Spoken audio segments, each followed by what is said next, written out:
Muy buenas tardes a la audiencia de Prensa Comunitaria. Gracias por acompañarnos en una nueva edición de Problemas Técnicos.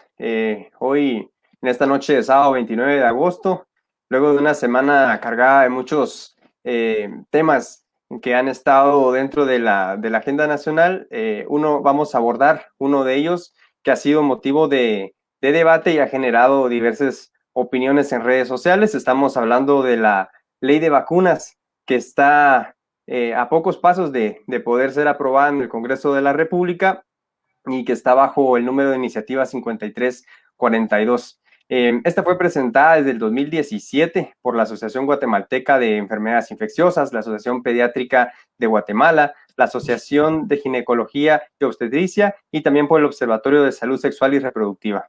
La desinformación provocada en redes sociales en torno a este tema fue bastante grande.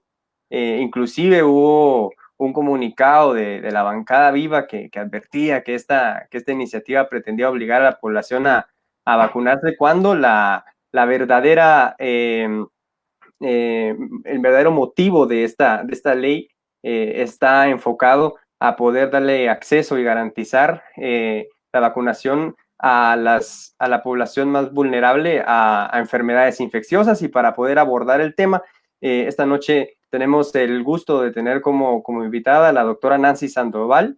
Ella es médica e infectóloga graduada por la Universidad de San Carlos y presidenta de la Asociación Guatemalteca de Enfermedades Infecciosas. Doctora, muy buenas tardes. Un gusto tenerla acá con nosotros.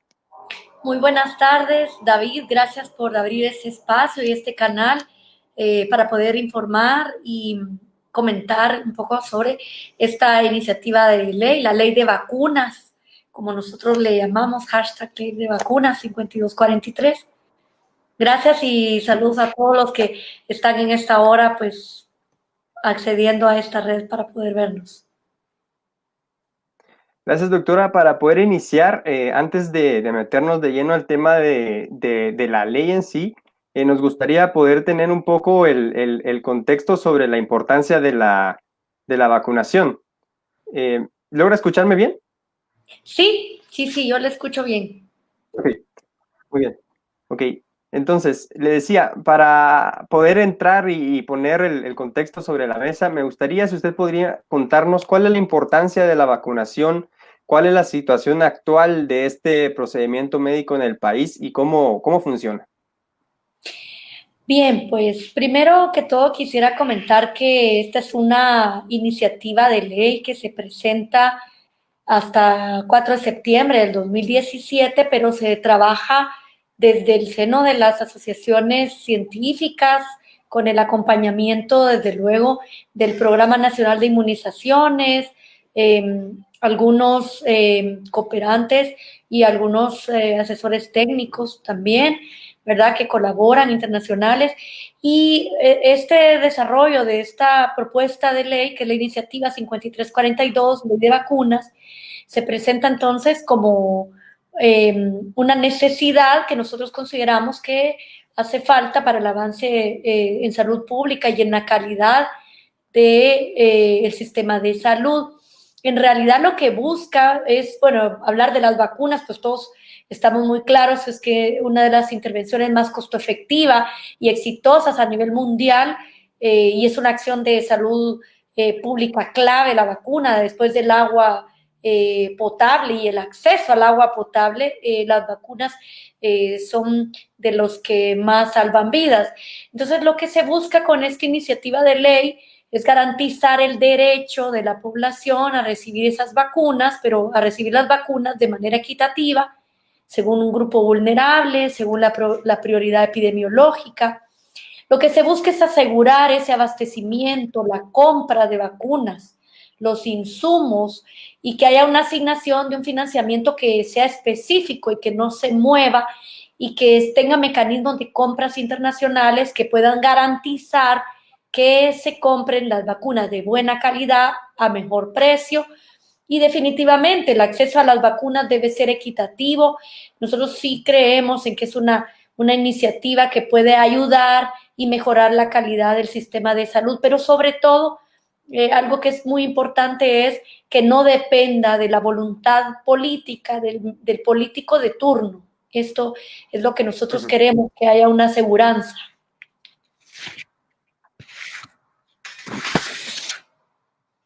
¿Se escucha? Doctora, y entendiendo, sí, le escucho. Se entrecorta un poco, pero logramos escuchar el mensaje. Yo quisiera preguntarle, entendiendo el contexto y la intención que tiene esta vacuna por lo que usted nos platicaba, actualmente, ¿cuáles son las deficiencias que el sistema de salud nacional enfrenta en cuanto a la vacunación? ¿Cuál es el panorama actual? Ujú. Sí, a ver, hay que tomar en cuenta que en este momento el rector de salud siempre va a ser salud pública, va a ser el Ministerio de Salud Pública y Asistencia Social.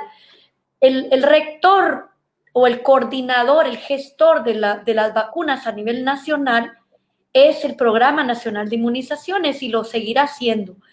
Lo que tratamos de hacer a través de esta ley es potenciar, es fortalecer, es asegurar ese programa, es fortalecerlo.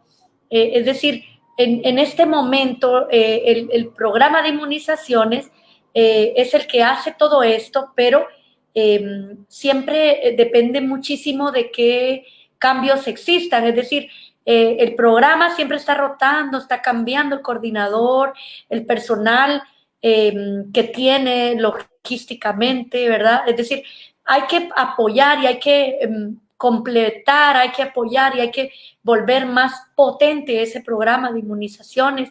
Y en este momento, el presupuesto, la asignación para las vacunas, no es un presupuesto que sea específico o que esté sujeto por decirlo así, a no modificaciones o a no movimientos, ¿verdad? Entonces, esto es importante también.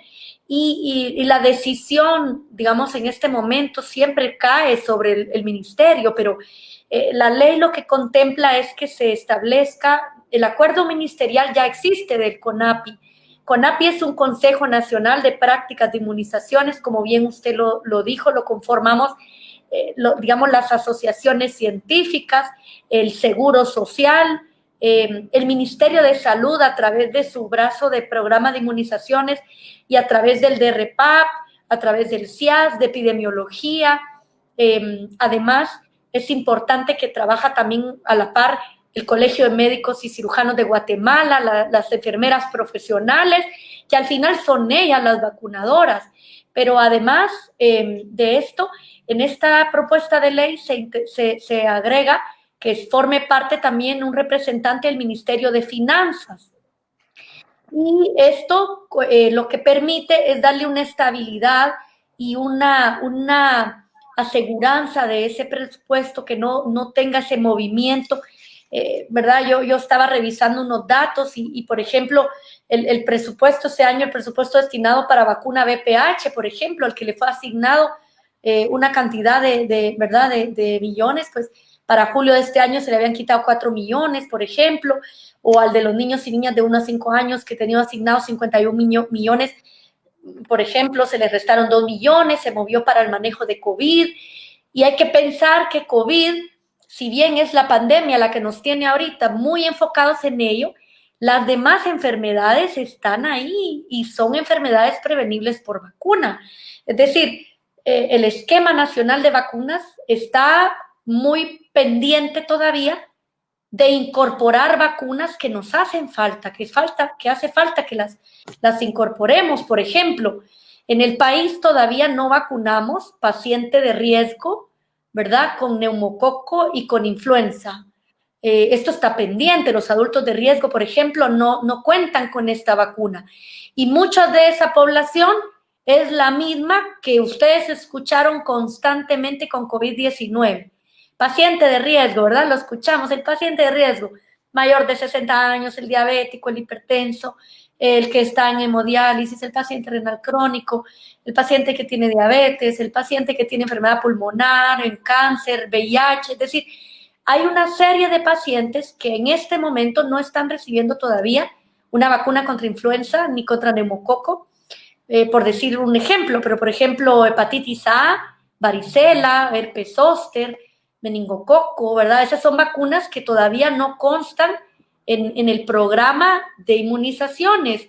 Y por ejemplo, la vacuna de virus de papiloma humano fue una introducción reciente, y la del TDAP, que es la que previene contra tétanos y tosferina. Es decir, el implementar un carnet de vacunación, que la gente en salud pública las tenga gratuitas, depende mucho de las necesidades y las prioridades del país. Pero si estas siempre van a estar como relegadas al que considere prioridad, por eso nosotros como asociación científica que creemos en que las vacunas, con toda la robusta información que tienen, salvan vidas, pensamos que tenemos que fortalecer y potenciar esto a nivel nacional. Nos hacen más iguales, las vacunas nos hacen más iguales, entonces por eso pensamos que es importante una ley de vacunas. Ujú. Y es algo que el Estado tiene obligación de darnos y proveernos estas vacunas equitativamente. Doctora, teniendo en cuenta este amplio contexto que usted nos pone sobre todas las vacunas que pues actualmente no se están aplicando en el país desde la salud pública, y que pues abarca a un amplio aspecto de personas que son vulnerables a adquirir una gran cantidad de enfermedades como las que nos mencionaba. Eh, Ustedes presentan la ley en el 2017, ¿verdad? Y ahora pues estamos a poco más de 3 años de eso. ¿Cómo está la ley en el Congreso? Eh, ¿Qué hace falta para que pueda ser aprobada? ¿En qué punto se encuentra? Si le podría comentar a las personas que nos están acompañando esta noche. Mire, en realidad a nosotros como asociación científica y en la Asociación Guatemalteca de Enfermedades Infecciosas formamos parte del Consejo Nacional de Prácticas de Inmunizaciones, y nosotros sí creemos que no tenemos que dejar de incidir y de estar pendientes, porque la ley no nació en el 2017. La propuesta de ley viene desde el 2015, o sea que en el 2017 encontramos eco digamos, en una comisión de salud que le interesó. Es decir, en ese momento encontramos un espacio de diputadas, porque hay que decirlo, fueron diputadas, ¿verdad? Las diputadas las que escucharon, y aquí el acompañamiento de los SAR fue genial, porque ellas estaban haciendo una incidencia política en el tema de la vacuna de papiloma humano, y entonces fue que nos encontramos en un momento y dijimos, mire, ustedes están con su vacuna de VPH, pero nosotros también promovemos una vacuna, una ley de vacunas, y nos encontramos en ese momento que yo creo que fue como una cosa bastante positiva. Entonces conseguimos alinear todo lo que veíamos, y se consigue, yo lo digo así, conseguimos que le interesara a la Comisión de Salud del Congreso, porque hay muchas propuestas de iniciativas de ley, y hay que conseguir que en el Congreso les interese algo que le interese a la población, que eso tampoco es tan fácil, ¿verdad? Entonces conseguimos que algunos diputados y diputadas, la verdad es que se consiguió, y de hecho coincide también con la implementación de la vacuna de papiloma humano. La vacuna del virus de papiloma humano se consigue por esa incidencia política, porque en realidad el país seguiría hasta este momento sin vacuna de VPH, de no ser por esa movimiento, pero sobre todo el acompañamiento de la sociedad civil, que se empoderó y nos apoyó muchísimo a conseguir esto. Entonces empieza el 4 de septiembre, que ya va a ser 3 años, porque yo quisiera decir que deberíamos de no pasar otro más tiempo, porque no va a haber mayor coyuntura que esta. Yo creo que las pandemias nos ponen siempre en evidencia y desnudan nuestras deficiencias y nuestro sistema de salud, y nuestro sistema de salud es uno de los más precarios a nivel mundial, pero yo creo que esta es una gran oportunidad, y las pandemias nos abren oportunidades, y yo creo que esta es una buena oportunidad. Pasa la primera lectura y se aprueba, pasa la segunda lectura y se aprueba, y entonces llegamos a la tercera lectura. Esa tercera lectura ha sido agónica, es esperar que las diputadas nos manden un mensaje de está en agenda, y lo miramos siempre en el punto 4, en el punto 6, y estamos oyendo toda la sesión plenaria, porque lo digo así, estamos en línea, haciendo otra cosa, pero oyendo, y al final siempre cierran como ya no llegamos hasta ahí. Y entonces, bueno, pasa, pero nosotros no desmayamos porque nosotros creemos en esta ley, nosotros confiamos en que Guatemala puede dar ese salto de calidad y su sistema de salud puede dar ese salto de calidad. Y estamos ante la tercera lectura, es la aprobación de artículo por artículo, si es ya lo último, es como ese último escalón. Entonces nosotros lo que hacemos es un llamado, ¿verdad? Nosotros hacemos un llamado al Congreso de la República para que realmente agilice esta aprobación de la ley de vacunas. Nosotros invitamos a la población que se una con nosotros. ¿Y cómo lo pueden hacer? Porque la gente dice, pero ¿cómo ayudamos? Bueno, conoce a un diputado, háblele de la ley de vacunas, dígale, oiga, yo quiero que Guatemala tenga esa ley de vacunas. Y además en sus redes sociales pueden utilizar el hashtag ley de vacunas, hashtag salud y vida, informarse en nuestros canales de las asociaciones científicas, la Sopedia, la AGI, la GOG, OSAR, la de Medicina Interna, UNICEF, OPS, todas estas páginas de redes sociales contienen las iniciativas de ley. Entonces informarse, no se dejen engañar, no se dejen confundir, porque hay que decirlo, hay gente interesada en que se desvirtúe, intereses en hablar de cosas que no es la ley de vacunas. Entonces, no es obligatorio o sea, hay muchas cosas que se han desinformado y me preguntaban, mira, entonces es para experimentar con los niños. No, no es eso. Es una ley que busca la equidad y el acceso equitativo a las vacunas. Entonces, esa es la forma como yo diría que nos pueden ayudar y sumarse a hacer incidencia. Así que conoce a un diputado, háblele y dígale, oiga, yo quiero que vote por esta aprobación, y para que no lo vuelvan a mover de agenda. Se puso el jueves y no llegó. Yo esperaría que pueda estar este martes o este jueves, y es una ley en beneficio de la población, así es que yo a eso hago un llamado.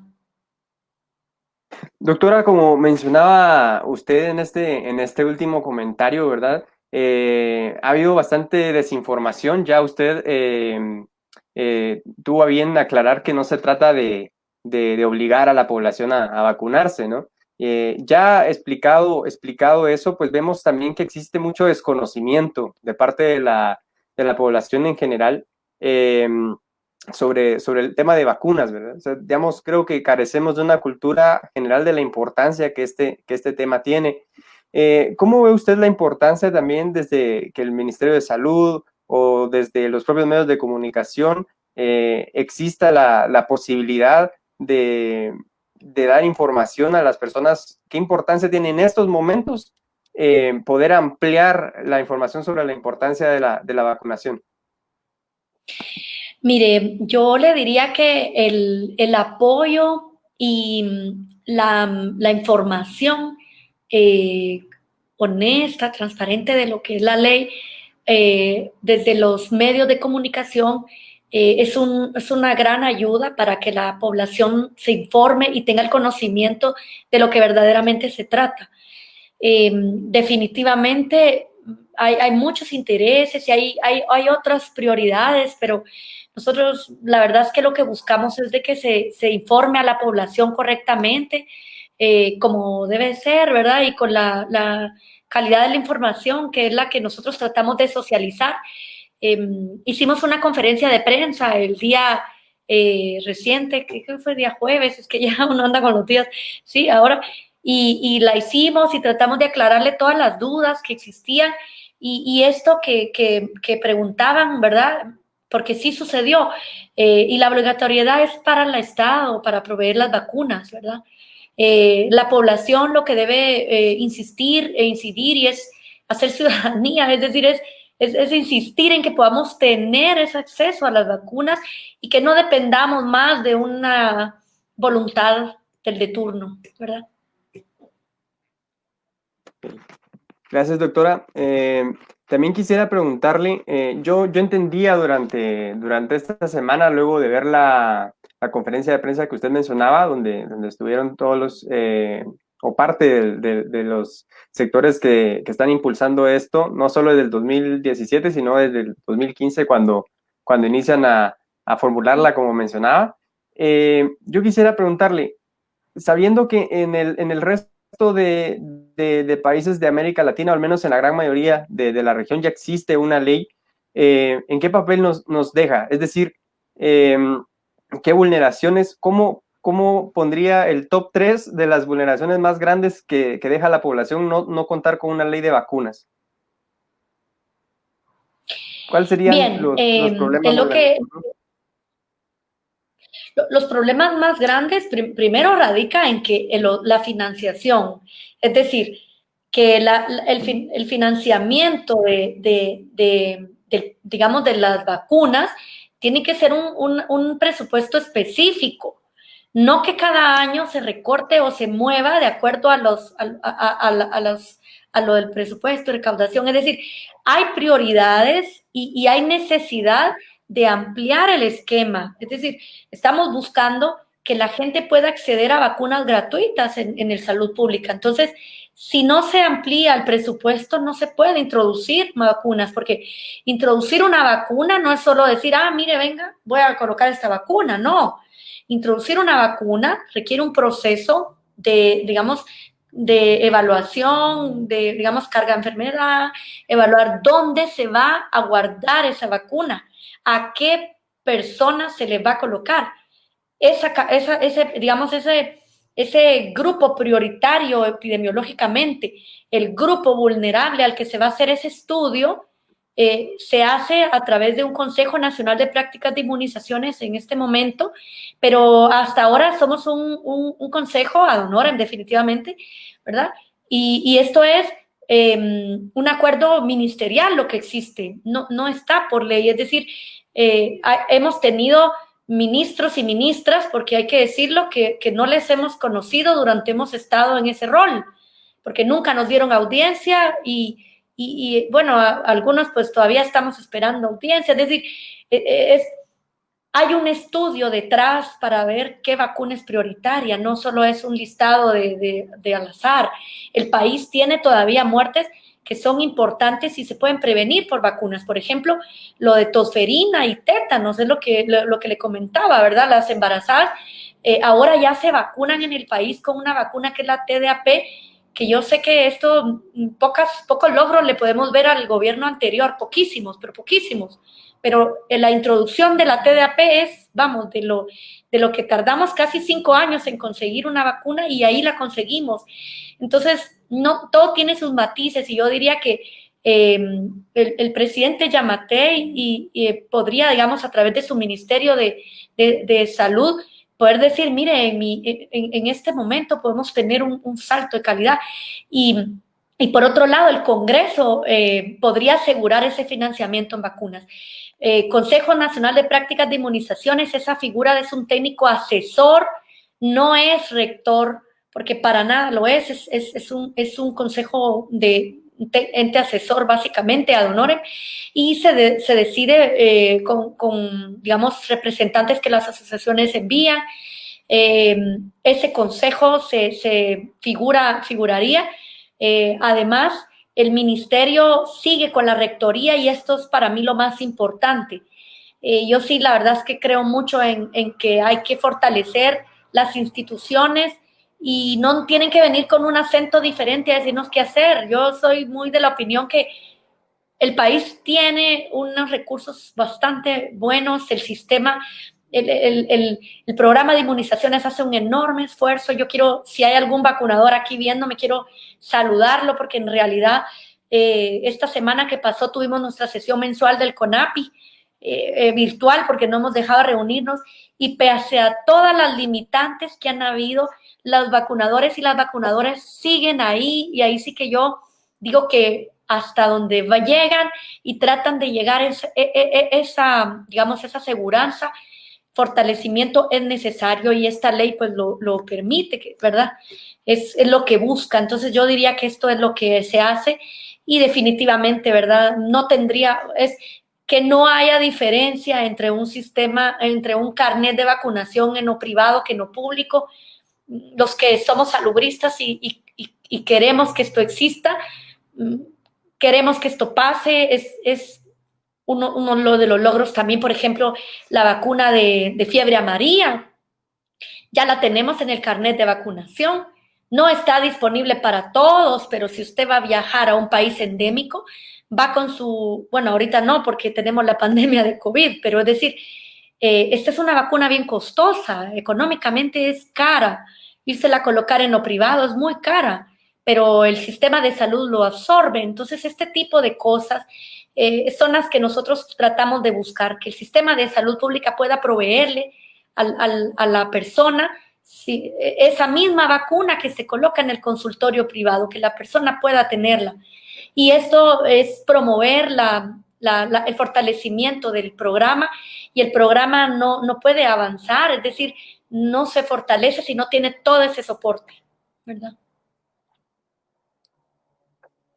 Y doctora, durante la nueva gestión del Ministerio de Salud de la doctora Flores, ¿el CONAPI ha tenido oportunidad de discutir con ella sobre la ley y han podido obtener cuál es la perspectiva de ella sobre esta iniciativa? No hemos tenido todavía, bueno, yo le conozco por otro aspecto porque por COVID-19 y bueno, sabemos que apoya al programa de inmunizaciones, pues porque a través digamos, de su coordinadora del programa, sabemos que están apoyando que se pueda hacer un plan piloto para poder arrancar pronto cuando se pueda vacunar adulto influenza y neumococo y la influenza al paciente, ¿verdad?, mayor. Pero no le hemos visto todavía, digamos, personalmente ni virtual, todavía estamos esperando esto. Pero quiero decir que lo bonito de esta iniciativa de ley es que contamos con el dictamen técnico de la ley. ¿Desde qué ministro fue el que nos le hizo el dictamen técnico? Creo que fue el ministro Soto, porque antes no conseguimos que nos pusieran atención, antes de este ministro. Creo que fue el ministro Soto que nos dio en su época, cuando se introdujo la vacuna de VPH, que fue en su gestión, ahí se emite un dictamen técnico. Entonces, lo bonito de esta ley es que no solo es de las asociaciones, sino lleva una mesa de trabajo de años y tiene un dictamen técnico donde el ministerio mismo pide y hace parte de esta ley. Entonces, es decir, es una iniciativa de ley muy, muy completa y muy trabajada en todos los sectores. Incluso él tiene el dictamen del Ministerio de Finanzas, que hemos tenido que hasta aprender de esto, porque realmente le quitábamos y le poníamos, y en unos momentos se manejó un impuesto, y de esto se ha agarrado mucha de la gente que quiere desinformar, ¿verdad? Pero ha sufrido cambios porque esta ley ha nacido y ha ido creciendo y ha ido aprendiendo y ha sufrido modificaciones de acuerdo a lo que hemos ido aprendiendo, y también en otros ámbitos legales, ¿verdad? Y financieros, y por eso se ha tenido que adecuar a cómo debe ser la ley, es como está ahorita. Doctora, usted decía algo muy importante, que es que estamos en medio de una pandemia, que creo que es algo que no se puede obviar, y pareciera que todo lo que se habla va siempre relacionado al COVID. O sea, todo pareciera ser abocado a ese tema, inclusive con el tema de la ley de vacunas que estuvo viralizándose en las redes sociales. La gente parecía estar confundida y mezclar los temas. Como pensar de que se estaba hablando de esta vacuna, que pues como sabemos todavía no existe ninguna vacuna probada y que esté en el mercado, eso todavía no es así. Y se mezclaban los temas, ¿no? Del COVID con la ley de vacunas. ¿Podría explicarnos, por favor, si la ley sería aprobada, realmente tendría una incidencia sobre el tema COVID y podría hacer la diferenciación de los temas para la audiencia? Bien, mire, qué bien que me lo pregunte, porque eso creo que fue como el punto medular de la desinformación, ¿verdad? Pero quisiera aclarar una cosa.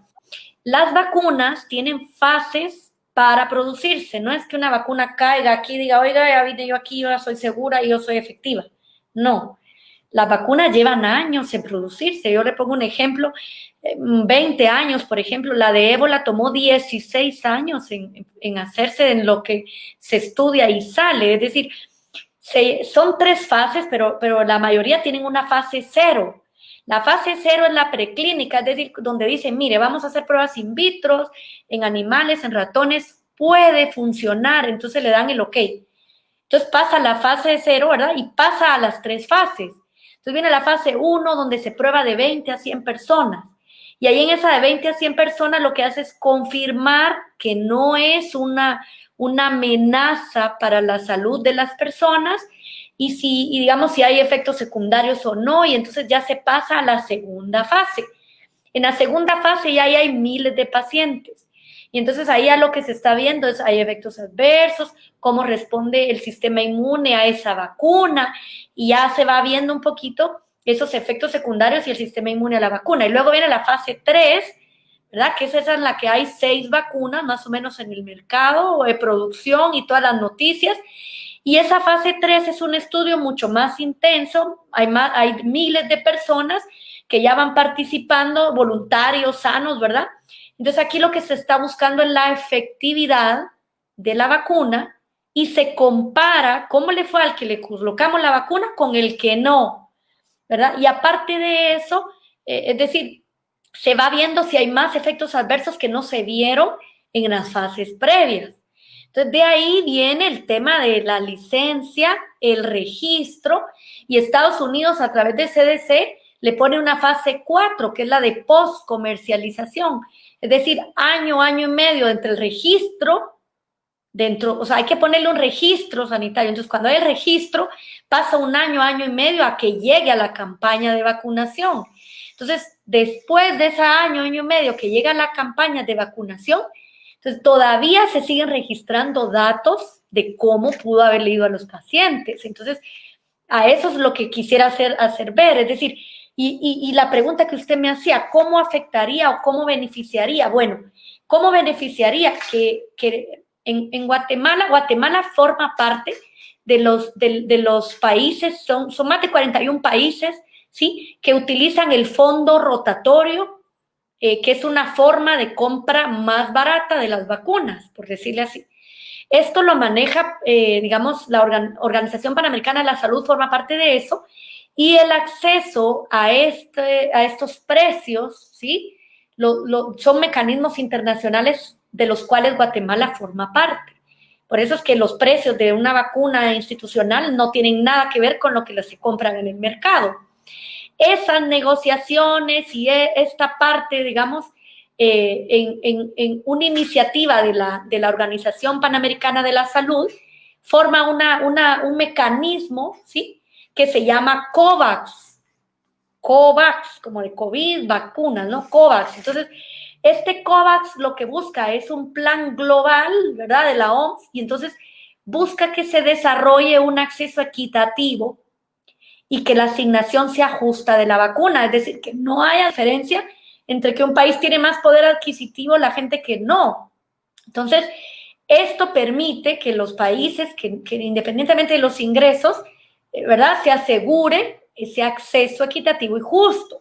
Y, digamos, ese subsidio del precio y esto, se está haciendo una alianza con Gavi, que es una institución internacional, y Guatemala forma parte de este, firmó un convenio, ¿verdad? No sé la fecha exacta en que lo firmaron, pero recientemente vi una nota de prensa, creo que fue en julio, y Guatemala forma parte de estar en ese listado donde está acá.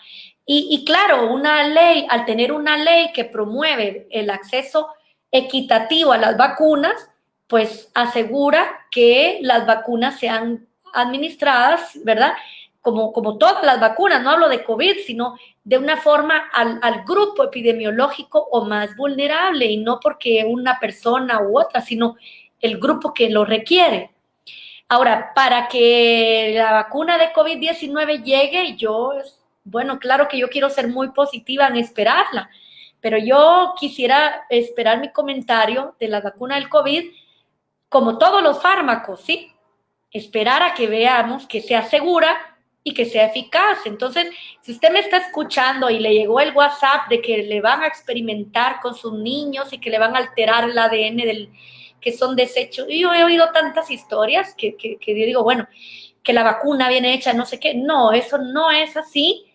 las vacunas que se administran a nivel del sistema de salud son vacunas seguras y son vacunas que han sido calificadas y precalificadas previamente. No es solo así, ¿verdad? No sé si esto aclara el comentario. Sí, bastante. Gracias, doctora. Yo creo que con esto podemos tener un poco más claro el panorama. Primero, que es un proceso científico bastante largo, ¿verdad? Que no es que, como usted decía al inicio, no es que las vacunas caigan del cielo. Y también nos ayuda a tener claro, pues, que en el momento en que exista, vamos a ver realmente si estando en esta lista y la gestión del que puedan hacer las autoridades del país sean las correctas para poder tener las dosis que se necesiten para poder hacerle frente a la pandemia ya con una vacuna cuando esa sea segura y esté, ¿verdad? Que en el momento no sabemos cuándo será. Para poder cerrar, también tenemos un comentario, pregunta de una persona que nos está sintonizando. Armando Soc decía, ¿por qué no publican la iniciativa de ley? Pero nosotros, sí, nosotros sabemos que está pública, pero si usted podría, por favor, explicarle a la audiencia dónde puede encontrarla para leerla. Mire, tiene razón Armando, porque la iniciativa de ley que está publicada en la página oficial es la de cuando nació la ley.